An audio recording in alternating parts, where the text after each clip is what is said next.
tema que a gente vai trazer hoje é o nosso olhar da criança interior na perspectiva da comunicação não violenta, né?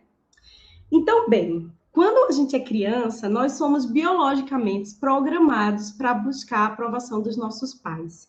E é assim que a gente conscientemente entende esse sentimento. Então, na nossa cabeça funciona mais ou menos assim. Ora, se eu sou criança e dependo da minha mãe e do meu pai para sobreviver, então eles têm que gostar de mim. Do contrário, eles podem me abandonar. No entanto, se na nossa infância ocorrem alguns acontecimentos que nos causam dor, ou violenta a gente de alguma forma, nós vamos projetando essas dores e, como eu falei, inconscientemente.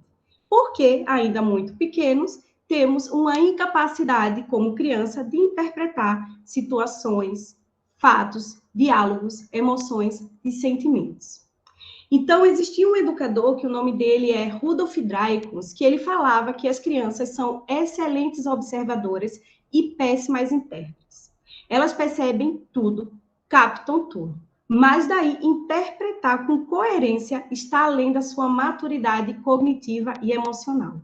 E é assim que vamos construindo as nossas interpretações equivocadas, que mais à frente, só na nossa adultez, se tornam mais visíveis e pode se transformar numa crença negativa e pode refletir muitas vezes nas nossas relações, no nosso ambiente de trabalho.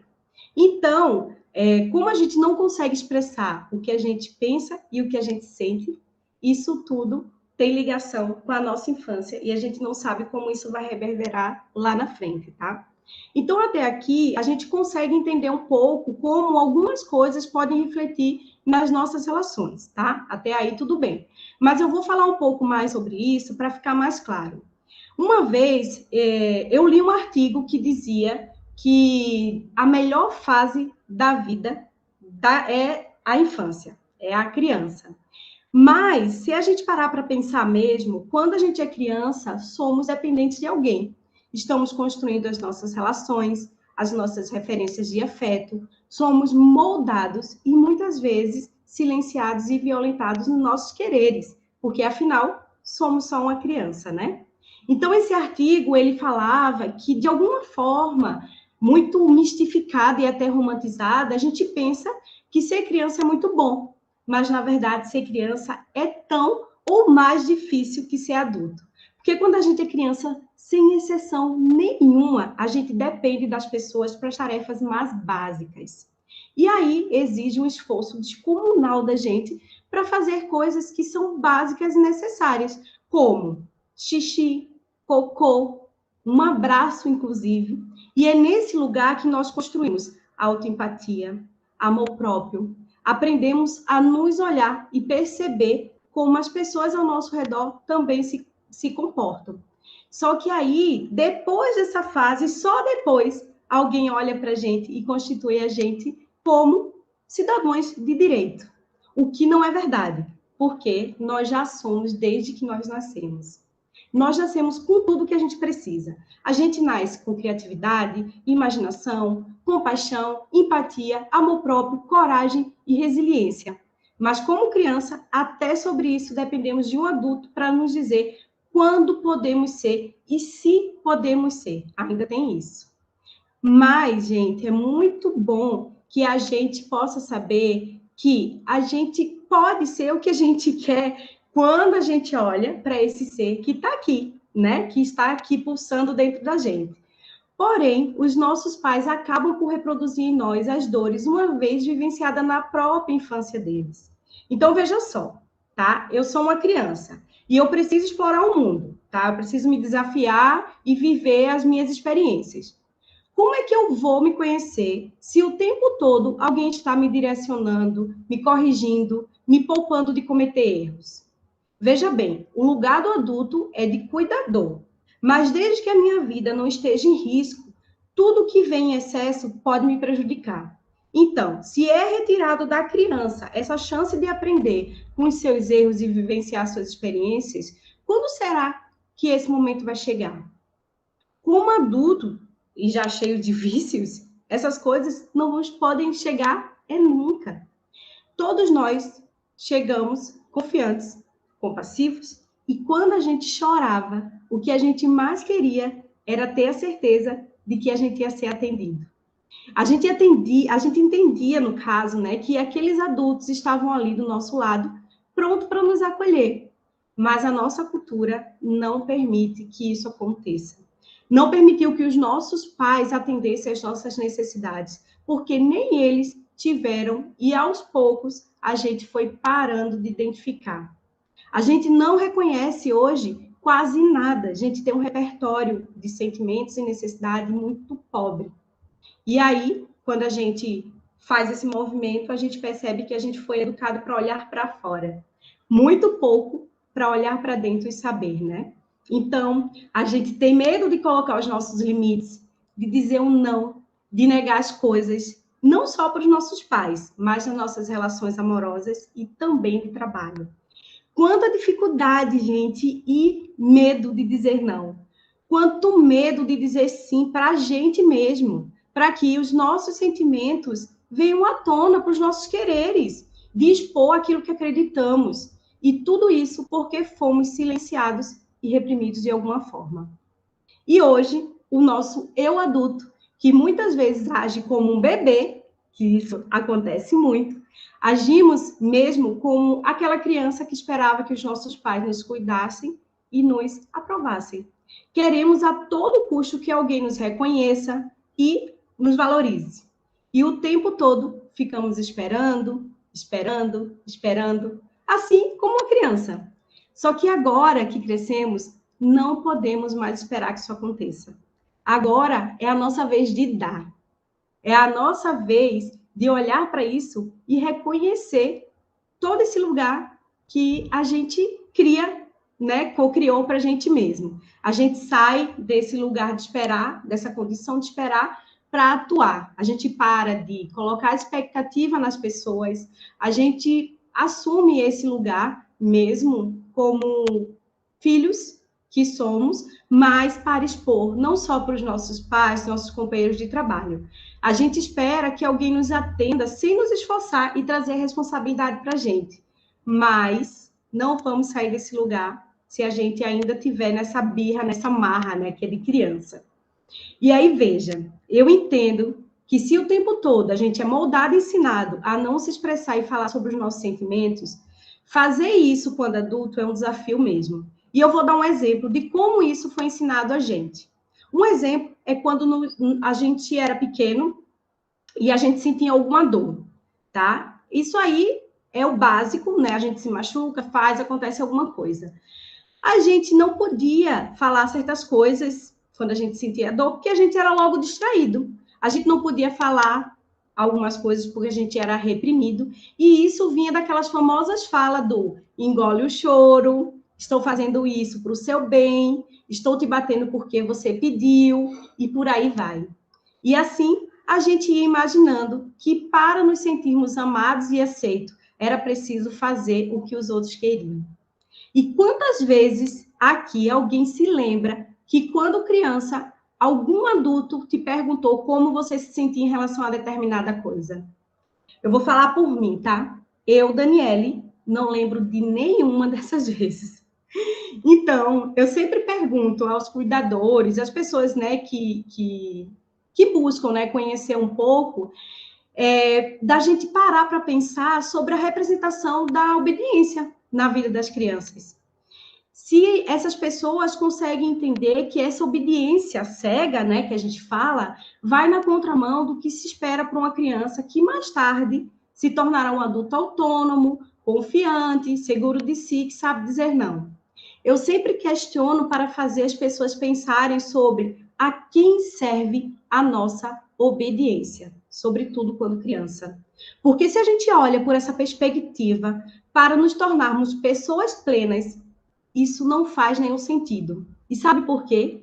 Porque a cultura da normalização da violência em si, que está totalmente enraizada na nossa vida, não dá conta de que quanto mais obediência, mais submissão. E antes, lá atrás, na nossa educação com os nossos pais, é com eles, né? Mas quando a gente cresce, é com um colega de trabalho, é nas relações amorosas, são com os nossos amigos, e por aí vai, né?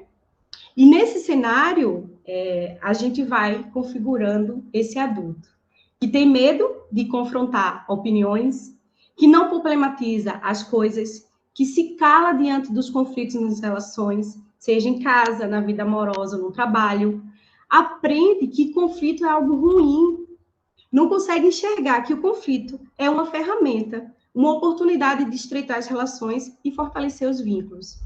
Se alguma coisa não tá boa, muitas vezes a gente não fala, gente. Ou eu falo para alguém que não tem nada a ver com a situação.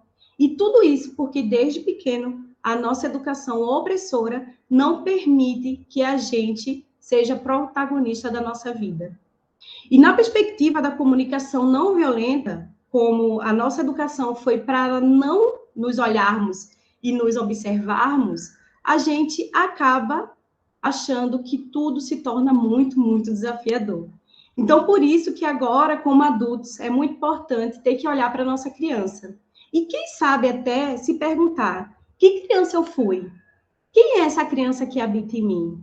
Porque muitas vezes eu tenho algumas necessidades e comportamentos. Isso é extremamente importante, porque algumas vezes é tão forte essa minha necessidade de atenção e carinho. Ou, de repente, é bom a gente tentar entender por que o impulso de não aceitar os nãos, não aceitar que as coisas sejam diferentes do que queremos, e entender por que aquilo acontece. E, às vezes, acontece mais de uma vez, ou seja, o ciclo vai se repetindo. Então, muitas vezes, até a nossa resistência, né, em olhar isso de alguma forma, de uma forma muito madura, muitas vezes é a nossa criança relutando em não olhar. É a nossa criança cheia de birra e de marra, querendo que seja daquele jeito que a gente quer e pronto.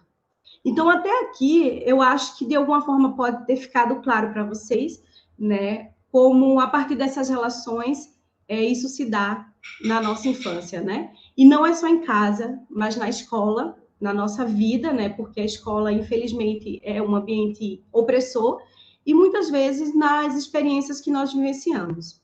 E muitas vezes, em um ambiente de trabalho, criamos alguns obstáculos que vêm a partir desse lugar.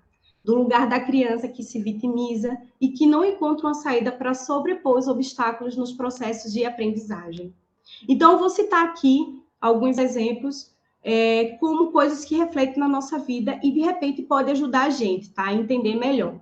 É como se fosse matemática, mas aí eu vou falar como se fosse, porque a gente sabe que ninguém é igual e cada um interpreta de uma forma diferente na sua vida, tá?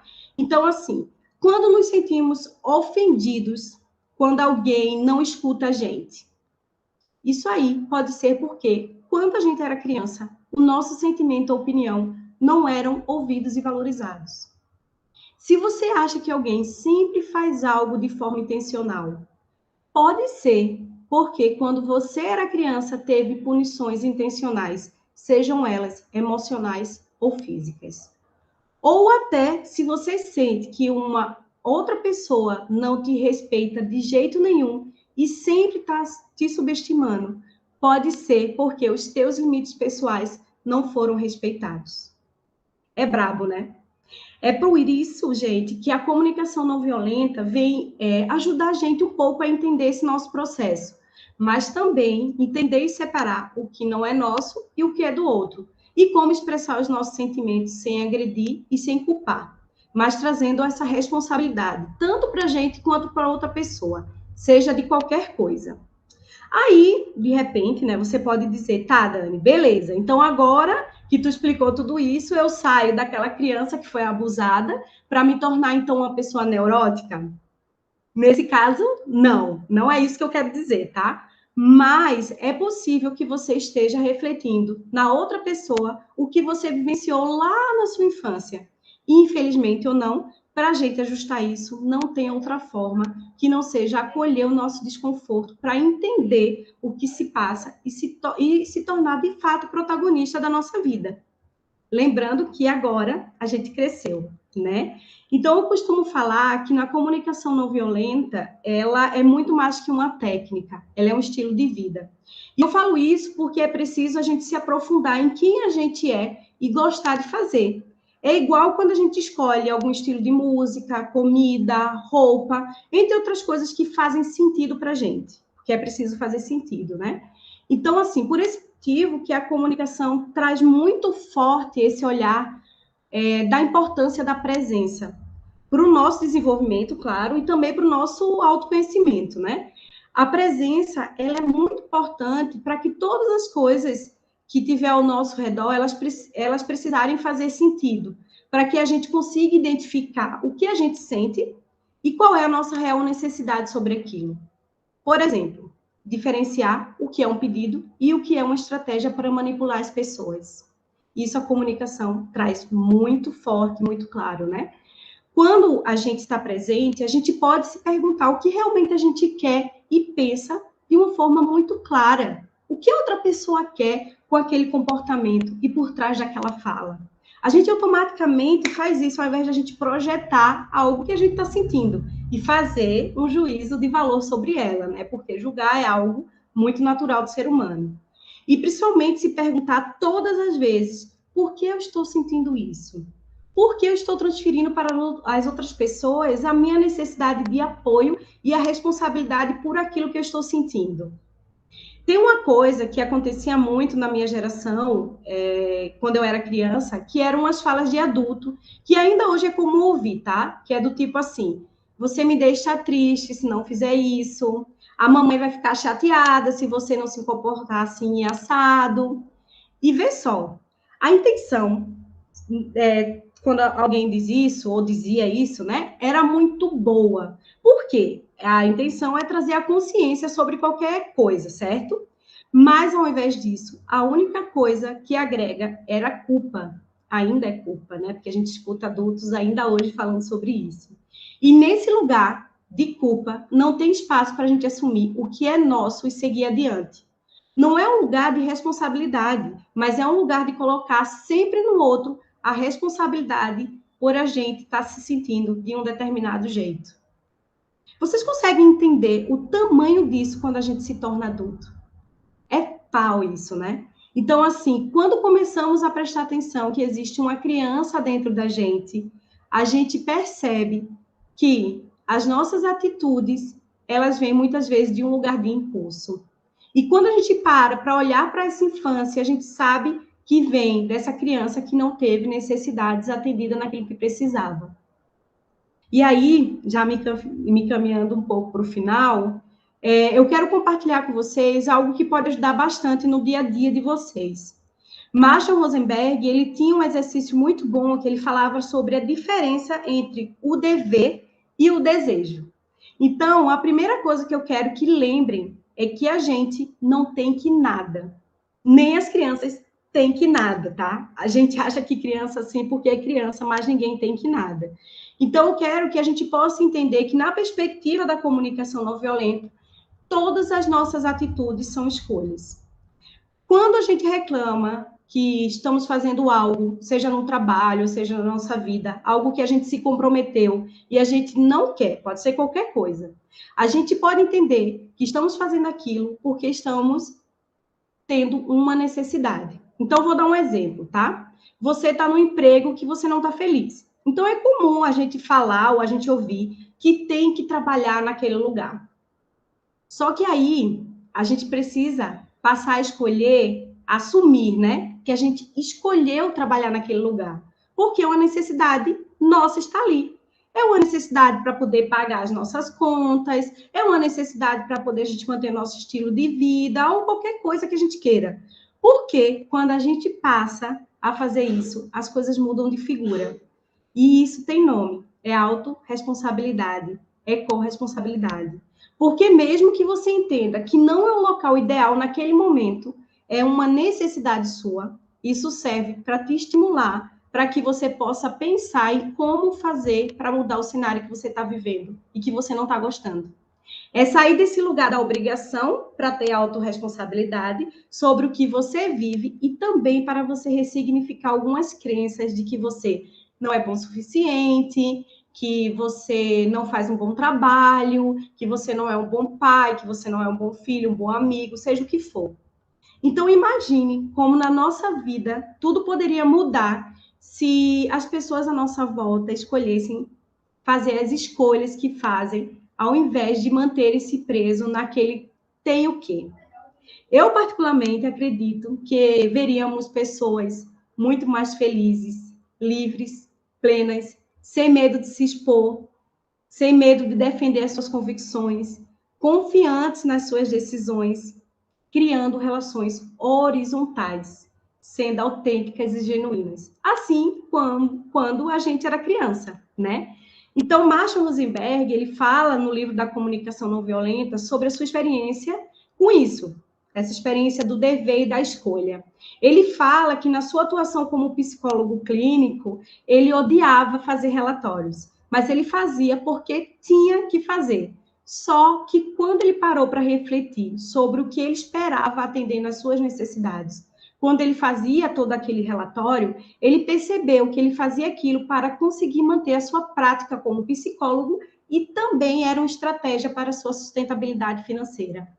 Só que, ao reconhecer isso, ele decidiu parar de clinicar e começou a dirigir um táxi, já que ele percebeu que não gostava do que fazia e ele poderia ganhar dinheiro, então que fosse fazer alguma coisa que ele curtisse. Foi essa a decisão que ele tomou. Mas que, claro, né, gente, não é fácil soltar o dever, a gente sabe muito bem, porque, em parte, quando a gente assume que estamos fazendo uma escolha, estamos também, ao mesmo tempo, assumindo as responsabilidades por essas escolhas. E não podemos deixar de pensar que a gente não pode reclamar daquilo que a gente permite. Ao mesmo tempo que a gente pode entender o tem que, né? Tem aquele peso da não escolha, muitas vezes também tem a leveza da não responsabilidade. Então, muitas vezes a gente não faz essa escolha porque a gente não quer se implicar de verdade, né? Então, para fechar de verdade, eu quero deixar aqui algumas coisas para a gente pensar. Onde é que eu fico sem querer estar? Para que eu estou dizendo o meu tem o quê?